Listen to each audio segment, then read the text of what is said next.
اللہ الرحمن الرحیم۔ شروع اللہ کے نام سے جو بڑا مہربان نہایت رحم کرنے والا ہے۔ السلام علیکم ورحمۃ اللہ وبرکاتہ۔ رمضان المبارک 40 روزے، کوہ طور اور تجلی۔ رمضان المبارک کا بابرکت مہینہ ہے جس کے روزے ہم پر فرض ہیں۔ ہم پر آسانی یہ ہے کہ ہمیں سحری اور افطاری کی برکات سے نوازا گیا ہے۔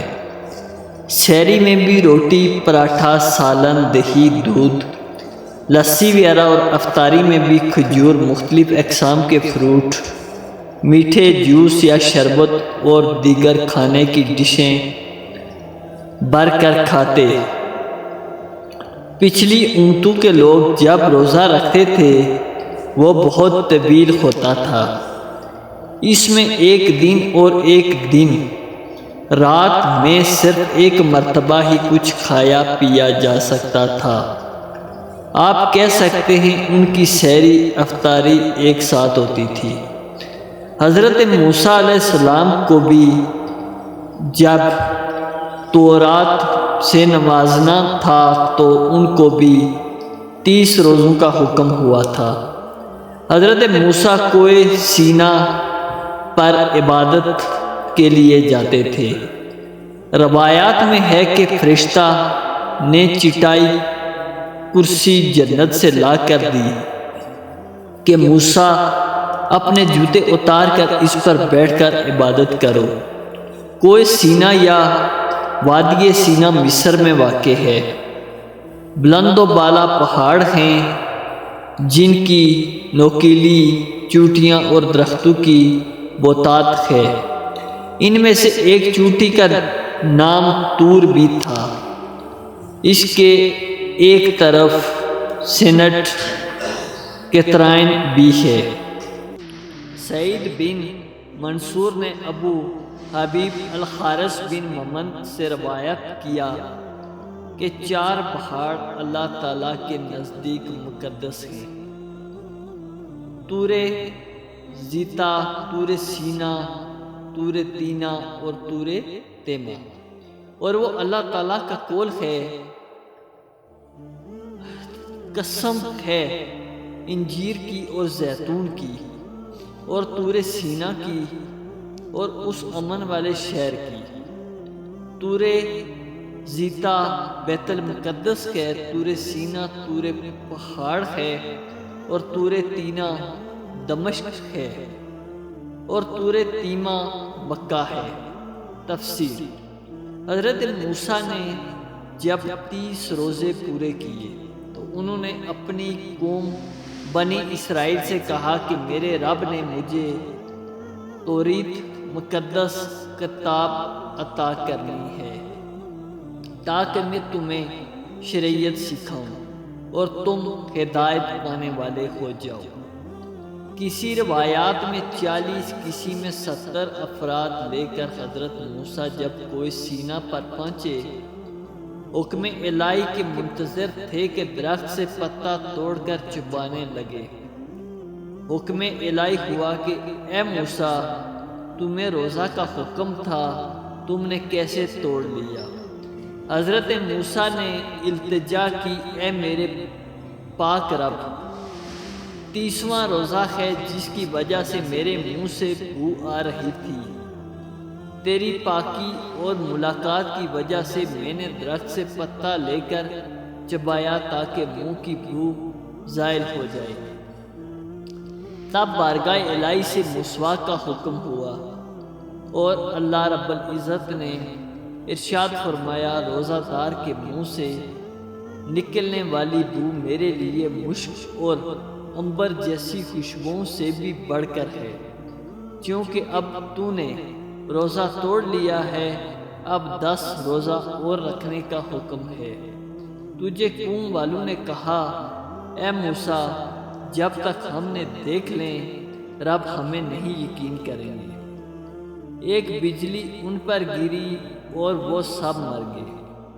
تب پھر حضرت موسیٰ نے دعا کی کہ الہی ان کو زندہ کر تاکہ میں اپنی قوم کو جواب دوں۔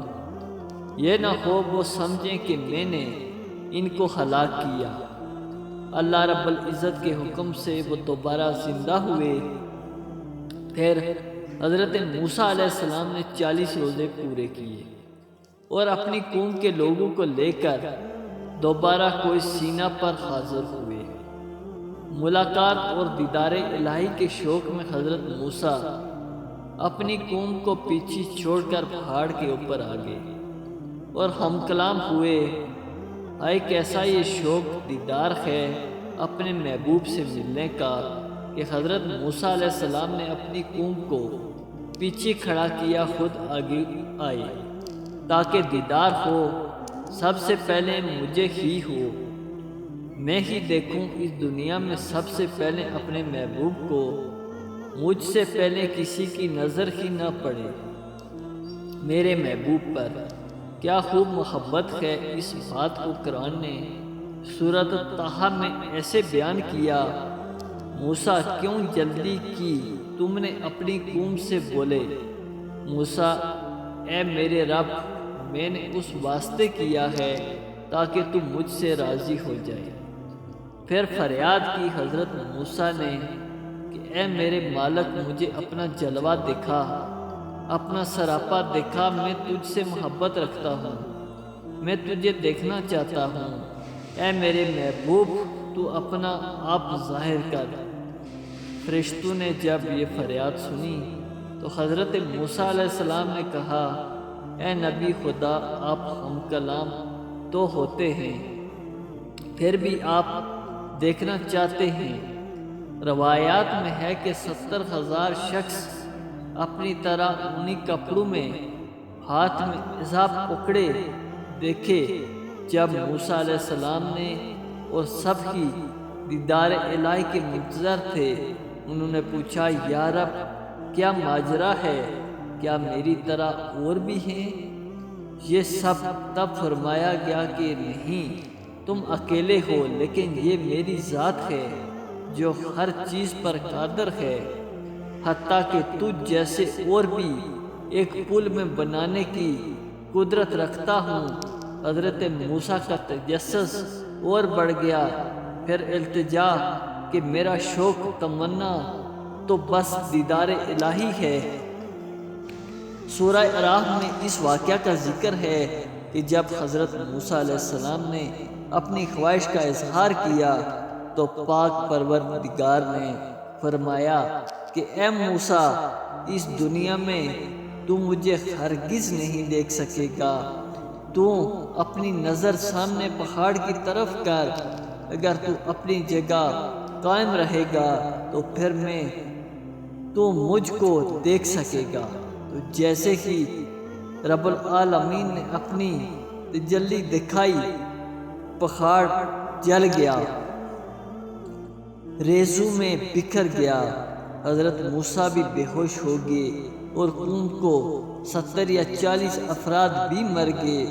جب ہوش میں لایا گیا موسیٰ کو تو وہ فوراً متوجہ ہوئے اور عرض کی، اے پاک ذات میں توبہ کرتا ہوں اور یقین لاتا ہوں تیری ذات پر۔ تب پھر اللہ پاک نے فرمایا کہ جو تجھ کو دیا ہے اس کو پکڑ اور شکر کرنے والوں میں سے ہو جا۔ تب حضرت موسیٰ علیہ السلام کی دعا سے ان افراد کو بھی زندہ کیا گیا اور حضرت موسیٰ کو توریت عطا ہوئی۔